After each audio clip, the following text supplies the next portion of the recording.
बळीराजाचा जिव्हाळ्याचा प्रश्न सभागृहासमोर मांडू इच्छितो।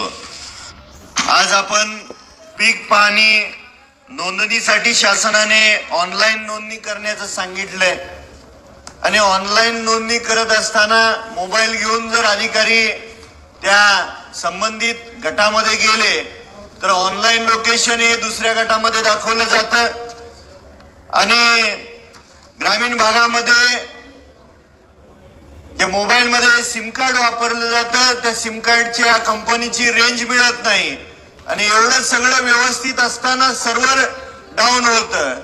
याच्यामुळे असंख्य शेतकऱ्यांच्या पीक पाणीच्या नोंदणी अजून बाकी आहेत। तर शासनाला आपल्या माध्यमातून विनंती करतो की या नोंदणीची मुदत वाढवून द्यावी, नसेल तर ऑफलाईन नोंदणी लवकरात लवकर करण्याचा शासन निर्णय घ्यावा।